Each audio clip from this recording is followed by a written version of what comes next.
Shalom, que Dieu vous bénisse richement. C'est vraiment un plaisir d'être avec vous pour écouter la parole. On va prier au nom du Seigneur Jésus-Christ.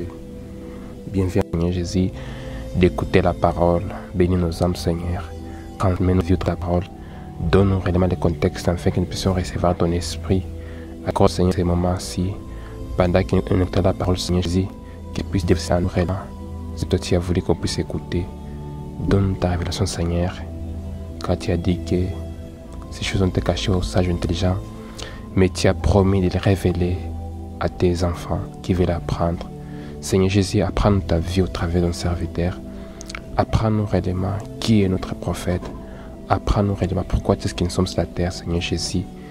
Pardonne nos péchés, Seigneur, si nous avons fait qui t'a offensé, afin que nous puissions écouter ta parole. Bénis nos âmes, Seigneur. Celui qui est de près, qui m'écoute, qui est en France, qui est partout dans le monde, qui pourra écouter la parole, Seigneur Jésus, que tu puisses le bénir et que tu puisses accorder réellement sa requête. S'il a un problème quelconque, de Tout-Puissant, par ta grâce, que tu puisses le toucher, car tu as dit, voici, qu'elle comprend ce qu'on crie. C'est pourquoi, bienveillant Père Céleste, confirme ta parole. Par celui qui croit, il est Tout-Puissant, que tu puisses donner la réponse à leur prière. J'ai pris cela au Seigneur Jésus-Christ. Amen. Et que Dieu vous bénisse richement et nous sommes vraiment heureux d'être avec vous. Et nous allons écouter encore la parole. Ça faisait longtemps qu'on ne cause pas et qu'on n'échange pas. Je sais que Dieu va nous bénir encore aujourd'hui par l'inspiration qui est venue. Et je sais que Dieu va nous parler davantage afin que nous recevons réellement cette parole ici. Et on va lire ici dans Hébreux chapitre 13, verset 10 jusqu'à 13. On va lire dans le nom du Seigneur Jésus-Christ. Nous avons un hôtel dont ceux qui font le service du tabernacle n'ont pas le droit de manger. Les corps des animaux dont le sang est apporté dans les sanctuaires pour les souverains sacrificateurs pour les péchés sont brûlés hors les camps. C'est pour cela que Jésus aussi, en fait de sanctifier le peuple par son propre sang, a souffert hors de la portée. Sortons donc pour aller vers lui, hors du camp, en portant son opprobre. Amen. Que Dieu vous bénisse richement. Et Dieu nous a inspiré de vous parler par rapport à un sujet, donc c'est pour nous un thème. Hein. On va parler par rapport à l'histoire de ma vie. Et chacun de nous a une histoire de sa vie. Et si on essaie de voir dans la Bible est composée des prophètes. Ce sont eux qui ont amené la parole de Dieu. Et nous voyons combien de fois Moïse, qui a amené la loi, on a écrit réellement quelque chose à son sujet. Vous vous rappelez comment est-ce qu'il est né et pourquoi est-ce qu'il est né et dans quel but. C'est pourquoi on a écrit réellement l'histoire de Moïse, comment est-ce qu'il est né. Et si on essaie de parcourir la Bible, ce sont des personnes qui ont écrit la Bible, donc les dieux les a utilisés, et ensuite on a écrit leur vie. La vie de Moïse était aussi la parole de Dieu. Parce qu'on ne peut pas seulement voir Moïse grandir sans savoir comment est-ce qu'il est né, pour quel but. Il fallait qu'on puisse aussi expliquer pourquoi est-ce qu'il est né et pour quel but. C'est pourquoi l'histoire des hommes de Dieu, c'est aussi une parole. Donc, quand Dieu laisse cela être écrit, Dieu a vu que ça pourra aider les gens. C'est pourquoi je dois parler de l'histoire de ma vie, c'est notre sujet. Et Dieu nous a fait grâce. Il nous a visité à la fin de la fin. Il nous a envoyé un prophète. Il nous a envoyé Frère Branham. Et parfois, beaucoup de gens se demandent est-ce que réellement votre prophète là est dans la Bible? Oui, il est dans la Bible parce que quand Dieu envoie une personne, il doit l'identifier, il doit le confirmer. Alors, on va essayer de voir maintenant où est-ce qu'on écrit Frère Branham dans la Bible. Parce que quand, dans la Bible, ce n'est pas dit qu'on écrit les noms des gens, mais on écrit le travail qu'ils vont faire. Maintenant, quand ils viendront, ils vont maintenant accomplir ce dont on a écrit à leur sujet. Si on peut prendre dans l'exemple de Jean-Baptiste, on peut voir si Jean-Baptiste, on a écrit un sujet qu'il il va venir, mais on n'a pas mis son nom. Si on peut lire ici dans Isaïe chapitre 40, verset 3. Une voix crie, préparez au désert les chemins de l'Éternel, aplanissez dans les lieux arides une route pour notre Dieu. Ah, c'est ce qu'Ésaïe avait vu à propos de Jean-Baptiste. Ce n'est pas dit qu'on avait vu, on avait écrit ce que Jean-Baptiste qui va arriver, non. C'était une prophétie qu'il y aura une personne qui va venir et il va accomplir ceci. Et ensuite ici, Ésaïe n'a pas vu les noms de la personne. Il a seulement vu le travail que Jean-Baptiste pouvait accomplir. Maintenant, quand maintenant on arrive dans le Nouveau Testament, c'est là qu'on voit où Jean-Baptiste maintenant vient. Non, même aussi, on peut voir aussi même les prophètes, Malachie aussi a vu la venue de Jean-Baptiste. Mais on n'a pas écrit que c'est Jean-Baptiste qui allait venir. Mais on a mis sa mission. Si on peut voir ici dans Malachie 3, hein, il dit ceci. Voici, j'enverrai mon messager, il préparera les chemins devant moi. Et soudain entrera dans son temple le Seigneur que vous cherchez et les messagers de l'alliance que vous désirez. Voici, il vient, dit l'Éternel des armées. Voilà ici aussi que Malachie aussi avait vu comment est-ce que Jean-Baptiste va aller venir. Mais il n'a pas posé son nom. Vous voyez, on n'a pas écrit réellement que c'est Jean qui va venir. Mais quand Jean est arrivé, maintenant il a accompli ce qui a été écrit à son sujet. Voilà pourquoi est-ce que quand on nous dit que est dans la Bible, ce n'est pas dit qu'on va écrire réellement que c'est un nom d'une personne, mais on écrit ce qu'il va accomplir. J'espère que vous êtes en train de comprendre. Et si on peut voir ici maintenant, quand Jean est venu, on lui a interrogé parce que quand il est apparu avec son message qui était puissant, on s'est demandé, en tout cas, cet homme ici vient d'où? Comprenons comment ce Jean aussi va répondre à la question qu'on lui avait posée. Vous comprenez? Il va les répondre parce que quand il est parlé, commencé à témoigner la parole qu'il a réussi, en tout cas, les gens étaient étonnés, ils avaient demandé, cet homme-là vient d'où? Comprenons comment est-ce qu'il va les répondre. Si on peut lire dans Jean chapitre 1er, verset 15. Oui, verset 15. Jean lui a rendu témoignage et c'est écrit, c'est lui dont j'ai dit, celui qui vient après moi m'a précédé, car il était devant moi. Et nous avons tous reçu la plénitude et la grâce, et la grâce sur sa grâce. Car la loi a été donnée par Moïse, et la grâce et la vérité sont venues par Jésus-Christ. Personne n'a jamais vu Dieu, et le Fils unique, qui est le Saint du Père, c'est lui qui l'a fait connaître.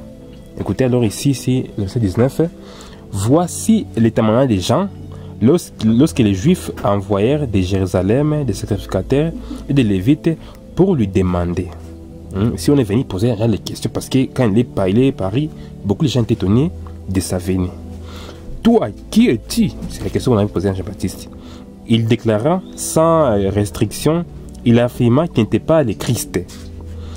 On lui demandait, crois donc, es-tu Élie?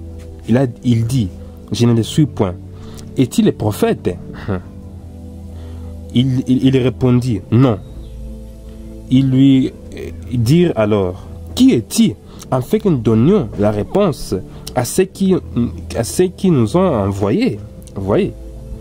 Que dit-il de toi-même?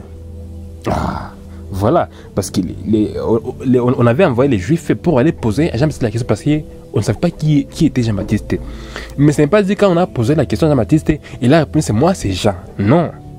Comprenons alors comment est-ce que Jean va répondre. Ce n'est pas dit qu'il va dire que moi, c'est Jean, non. Ça, donc, son nom était la parole écrite dans la Bible. Donc, son nom, ce n'était pas écrit comme Jean, mais son nom était écrit comme étant le travail qu'il devait faire. Parce que quand on vous dit que Branham est dans la Bible, ce n'est pas dit qu'on écrit que non, c'est Branham qui est là. Mais quand il est venu, le travail qu'il a accompli, c'est conforme à ce qui est écrit à son sujet. Parce que Dieu a dit, voici, je vous enverrai les prophètes. Il nous ramènera à la foi de nos pères. Voilà. Et quand il est venu, il a fait exactement ce qui a été écrit à son sujet. Comprenons donc comment est-ce que Jean-Baptiste va répondre à la question que les gens lui posaient. Ici, nous sommes au verset 23. Moi, dit-il, je suis la voix de celui qui crie dans le désert. Aplanissez les chemins du Seigneur, comme a dit Ésaïe le prophète. Vous voyez? Donc, Jean-Baptiste a répondu par rapport à la promesse d'Ésaïe. Ce n'est pas qu'il a dit qu'il était moi, j'étais Jean-Baptiste, non. Il a seulement fait référence au travail qu'il devait faire. J'espère que vous comprenez, c'est ce dont j'ai dit. Donc, quand Dieu envoie une personne, et le travail qu'il doit faire, c'est que dans la Bible. Ce n'est pas qu'on va écrire les noms d'abord, mais on va écrire le travail qu'il va faire. Même si on ne peut pas aussi comment est-ce que Marie aussi pouvait concevoir, pouvait avoir pouvait concevoir les Messies. Ésaïe aussi avait vu seulement comment est-ce qu'une femme concevra. Ce n'est pas dire qu'on avait que Marie va concevoir quand Ésaïe avait vu la vision, non. Seulement on avait dit qu'une femme concevra. Maintenant, quand maintenant on a dans le Nouveau Testament, maintenant c'est quand on voit que l'ange est venu à Marie, lui a dit que tu auras un fils. On va l'appeler Emmanuel. Vous voyez? Donc, cette parole-là, maintenant, on peut maintenant dire ceci que quand Ésaïe avait vu comment est-ce qu'une vierge va concevoir, c'était Marie. Mais il n'avait pas vu les noms de Marie. Vous me comprenez? Et nous aussi, quand on essaie de fêter, parce que ce qu'il nous faut en ce moment-ci, c'est de reconnaître notre jour et son messager. C'est pourquoi j'ai choisi de vous parler de l'histoire de ma vie, parce qu'on doit connaître notre messager. Parce qu'on ne peut pas suivre une personne qu'on ne connaît pas. On doit réellement savoir comment est-ce qu'il est venu. C'est important pour tout le monde. Et si on peut lire ici dans Malachie chapitre 4, verset 1. Voici, les jours viennent, ardent comme une fournaise, tous les méchants et tous les méchants seront comme des chaumes. Les jours viennent, il les embrassera, dit l'Éternel des armées. Il ne laissera ni racier ni chameau, mais pour vous qui craignez mon nom, s'élèvera le soleil de la justice. Et la guérison sera sous ses ailes. Vous sortirez et vous sauterez comme une veau dans une table. Et vous foulerez les méchants, car ils seront comme des cendres sous la plante de vos pieds. Au jour que je prépare, dit l'Éternel des armées. Souvenez-vous de la loi que j'ai prescrite à Moïse, mon serviteur, auquel j'ai prescrit à Horeb, pour tout Israël, des préceptes et des ordonnances. Voici, je vous enverrai les prophètes, avant que le jour de l'Éternel n'arrive, ces jours grands et redoutables. Il préparera les cœurs des pères à leurs enfants, et les cœurs des enfants à leurs pères, des pères que je viens frapper les pays d'interdit. Ah, voilà ce que Malachie nous dit. Que Dieu va nous envoyer les prophètes. Il vous a montré que quand on écrit le travail de la personne qui doit accomplir, ce n'est pas qu'on va écrire un nom. Mais la parole dit, mais quand il sera venu, il sera revêtu de l'esprit d'Élie. C'est pourquoi ici, Amos a dit qu'on va nous envoyer les prophètes pour nous qui sont dans le temps de la fin. Maintenant, on doit aussi reconnaître ce jour-là et son message. On doit reconnaître notre messager et le jour dans lequel nous vivons. C'est pourquoi Dieu, par sa grâce, nous a envoyé Frère Branham avec un message. Or, on ne peut pas recevoir un message d'une personne sans recevoir la personne. Vous voyez?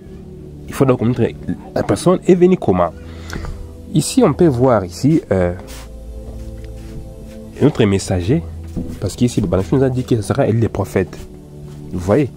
Alors, le messager est né le 6 avril 1909 à Kentucky, à Ozzy et Sassé, là où Frère Branham est né. C'est là où il est né. Alors, quand il est né, parce qu'à ce moment-là, il n'avait pas de maternité. Donc, là où ils étaient, il n'y avait pas de maternité.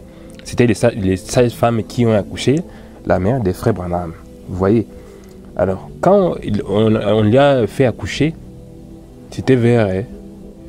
C'était très tôt matin, aux environs de 5 heures. Quand on lui a fait coucher sur le lit, une lumière, et à ce moment-là, les fenêtres étaient ouvertes, il n'y avait pas vraiment des vitres sur les fenêtres, c'était ouvert. Alors, quand l'enfant était réellement, il s'est reposé là-bas, on a vu que réellement une lumière est descendue sur son berceau et s'est planée au-dessus de la tête de Frère Branham. C'était une lumière. Alors, comme la mère de Frère Branham n'allait pas à l'église et ne connaissait pas les choses religieuses, il a seulement pleuré, lui avec son père. Vous voyez? Donc Dieu nous a visités avec la même lumière.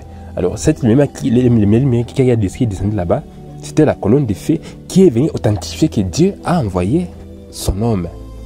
Vous voyez, donc Dieu nous a visités par un prophète et il a confirmé dès sa naissance, la lumière est descendue. La même colonne de feu qu'on voit sur sa photo, la même lumière là qui est descendue au jour de sa naissance. C'est pourquoi, je crois qu'on va continuer la prochaine partie. C'est qu'il nous faut de reconnaître son jour et son messager.